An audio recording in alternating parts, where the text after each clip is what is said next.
बिस्मिल्लाहिर्रहमानिर्रहीम। एक कोटेशन पढ़ी है, बहुत अच्छी लगी, बयान करना चाहूंगी। कोटेशन ये है, हमारा तजर्बा हमें ये भी सिखाता है, जो मक्खन लगाता है वही चूना लगाता है। जो मक्खन लगाता है वही चूना लगाता है। यानी क्या मतलब कि जो आपकी तारीफें करेगा या आपके साथ बहुत अच्छा बन के मिलेगा, फिर वही आपको धोखा भी देगा। देखिए, कहना यह था कि हमें पता कैसे चले कि अगला इंसान पूरे खलूस से हमसे बात कर रहा है या उसका कोई मकसद है, वो हमसे कोई फायदा उठाना चाहता है या वो हमें कोई धोखा देना चाहता है। तो इसके लिए एक बहुत आसान सा रास्ता है। रास्ता वही है जो आपको हमेशा बताती हूँ, ये कि हम अपने अल्लाह के साथ अपना मामला क्लियर रखें।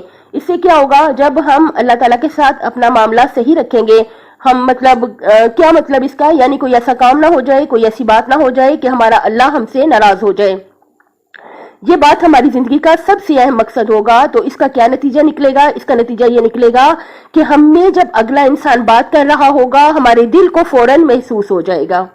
अब कितनी ऐसी खवातीन हैं, अल्लाह माफ करे, कि जब वो दुआ भी दे रही होती हैं तो हमारे दिल को बहुत उलझन फील हो रही होती है, बहुत बुरा लग रहा होता है।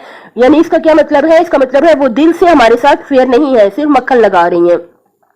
लेकिन अगर कोई बहुत खुलूस से हमें कोई दुआ देता है तो हमारे दिल को खुशी महसूस होती है, तो हमारे दिल को इसका पता चल जाता है। लेकिन अगर हमें ये बात याद रखें, आपको पता चल भी जाए कि अगला इंसान जो है वो फेयर नहीं है, वो वैसे ही मक्खन के तौर पे आपको अल्लाह ना करे कि दुआएं भी दे रहा हो, तो उस वक्त आपने उससे ये नहीं कहना कि आप क्या कर रहे हो या बुरा रवैया आपने उसके साथ नहीं रखना, बल्कि आपने उसको फील ही नहीं होने देना।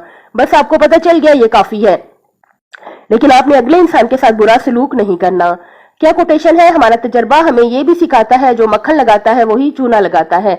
लेकिन जरूरी नहीं है, दुनिया में बहुत सारे मुखलिस लोग भी हैं जो सिर्फ हमारी खुशी चाहते हैं, और ऐसे लोग जब आपसे बात करेंगे तो आपको पता चलेगा, आपका दिल जो है खुशी महसूस करेगा। आपकी तवज्जो जो है थोड़ी सी अपनी तरफ रखें कि आपको कैसा फील हो रहा है। अगर कोई इंसान दुआएं दे रहा है, अगर दिल से दे रहा है, तो आपके दिल को खुशी महसूस होगी। अगर वो मक्खन के तौर पे आपको दुआएं दे रहा है तो आपको बुरा फील होगा। और ये भी बड़ा जबरदस्त शेर है, हमेशा ही नहीं रहते कभी चेहरे नकाबों में, सभी किरदार खुलते हैं कहानी खत्म होने पर।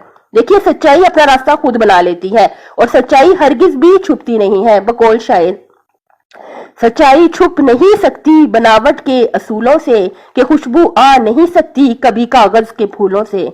अपनी सेहत, आखिरत और खालिक की मखलूक का ख्याल रखिएगा। हम पूरी दुनिया के साथ दिल से फेयर होना चाहिए हमें, क्योंकि सब अल्लाह की मखलूक है। सब खुश रहें, शाद रहें, आबाद रहें, और अल्लाह ताला हर मरीज को शफाए कामिला अता करे, हम सब की दुनिया और आखिरत अच्छी करे। आपसे गुजारिश है, मेरे चैनल को सब्सक्राइब कर दें। अल्लाह हाफिज।